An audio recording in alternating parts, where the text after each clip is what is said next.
আসসালামু আলাইকুম। আমি ডাক্তার গোলাম মুস্তফা, সহকারী অধ্যাপক, কোলোরেক্টাল সার্জারি বিভাগ, ঢাকা মেডিকেল কলেজে বর্তমানে কর্মরত রয়েছি। আজকে আপনাদের সাথে যে বিষয়টি নিয়ে কথা বলবো সেটা হচ্ছে কোলন ক্যান্সার, রেকটাল ক্যান্সার কেন হয়, কিভাবে হয় এবং কেন হওয়ার উত্তরের মধ্যে তার চিকিৎসা পদ্ধতি লুকায়িত। এই বিষয়গুলো নিয়ে কিছুটা আলাপ করব। আপনারা হয়তো জেনে থাকবেন যে ক্যান্সার এমন একটা রোগ যেটা আগে বলা হতো ক্যান্সারের কোনো অ্যান্সার নেই। এ কথা কিন্তু মোটেই সত্য নয়।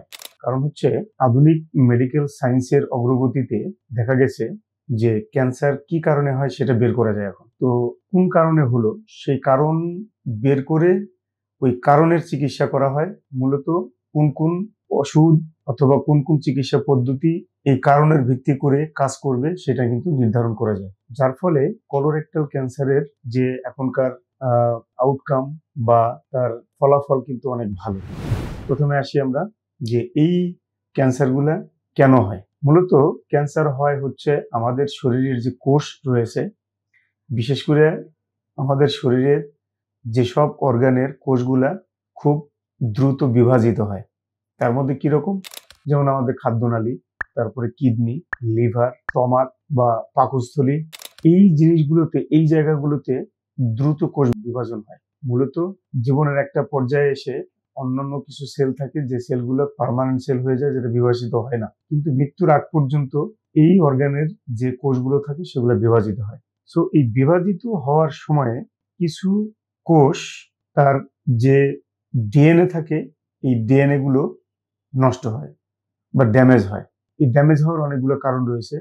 সেটা সাধারণত অনেক ধরনের এনভায়রনমেন্টাল কারণ থাকে, কেমিক্যাল থাকে, রেডিয়েশন ইনজুরি থাকে বা ভাইরাস দিয়েও হতে পারে। সুতরাং যখন এই কোষ বিভাজনের যে সাইকেল আছে সেই সাইকেলে যখন এরকম একটা বিভাজন হয়, বিভাজনের সময় যদি কোনো সেল ড্যামেজ হয়, সেটাকে জড়ায়া দেওয়ার জন্য বা রিপেয়ার করার জন্য আল্লাহ তাআলা আমাদের কিছু জিন দিয়ে রাখছেন।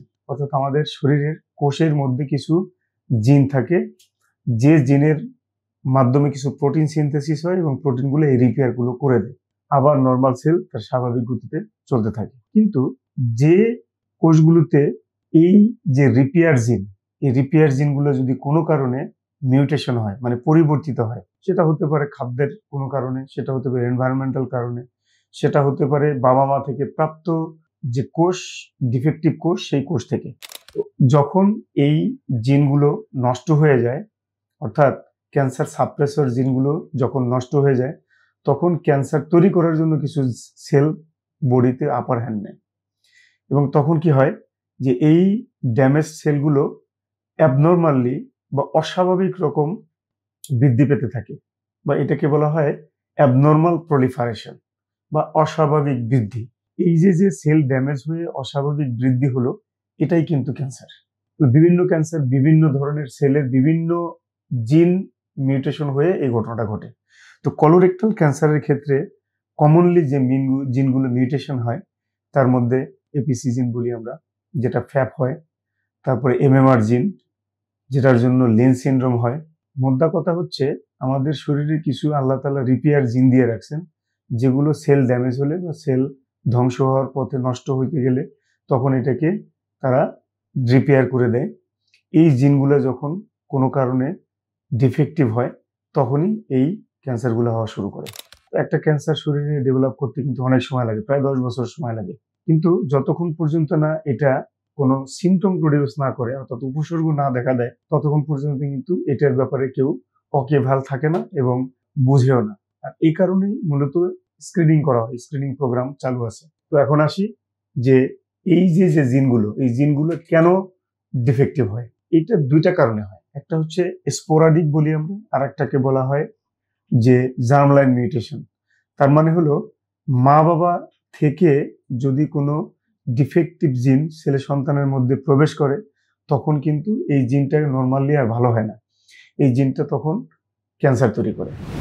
এনভায়রনমেন্টাল কোনো কারণে যদি, যেমন রেডিয়েশন, কেমিক্যালস, তারপরে হচ্ছে এনভায়রনমেন্টাল কিছু ডায়েট, যেমন ধরেন অধিক লবণ খাওয়া, তারপরে হচ্ছে রেড মিট বেশি বেশি খাওয়া, ভিটামিন সমৃদ্ধ খাবার কম খাওয়া, শাকসবজি ফাইবার কন্টেনিং কম খাওয়া, ফাইবার কন্টেনিং ডায়েটগুলো কম খাওয়া, প্লাস হচ্ছে যাদের শরীরে ওজন বেশি, সেডেন্টারি লাইফস্টাইল, এদের কিন্তু এই ক্যান্সারটা বেশি হয়। অর্থাৎ তাদের যে এই জিনগুলো কোনো কোনো কারণে পরিবর্তিত হয়ে থাকে, অর্থাৎ জেনেটিক মিউটেশন হয়ে থাকে, যার ফলে এই ক্যান্সারগুলো ডেভেলপ করে থাকে। অর্থাৎ কলোরেক্টাল ক্যান্সারের জন্য এই এপিসি জিন, P53 জিন, তারপরে এমএমআর জিন, এমইউআইটি জিন, বিরাফ, কেরাস, অনেক ধরনের মিউটেশন থাকে, যে মিউটেশনের কারণে এই ক্যান্সারগুলো হয়ে থাকে।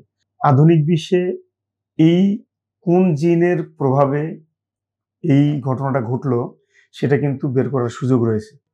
অদূর অতীতেও আমাদের দেশে এই টেস্টগুলো হতো না, কিন্তু আমাদের দেশে এখন সব ধরনের টেস্ট হয় এবং এই টেস্ট করে আমরা বুঝতে পারি যে কোন জেনেটিক চেঞ্জের কারণে বা কোন জিন মিউটেশনের কারণে এই ক্যান্সারটা হলো, এবং ওই স্পেসিফিক জিন মিউটেশনের উপর ভিত্তি করেই কিন্তু এখনকার কেমোথেরাপি দেয়া হয়, যার ফলে কোলোরেক্টাল ক্যান্সারের ক্ষেত্রে কিন্তু চিকিৎসা পদ্ধতিতে অভূত উন্নতি হয়েছে এবং এটা আমাদের দেশে এখন অ্যাভেলেবল।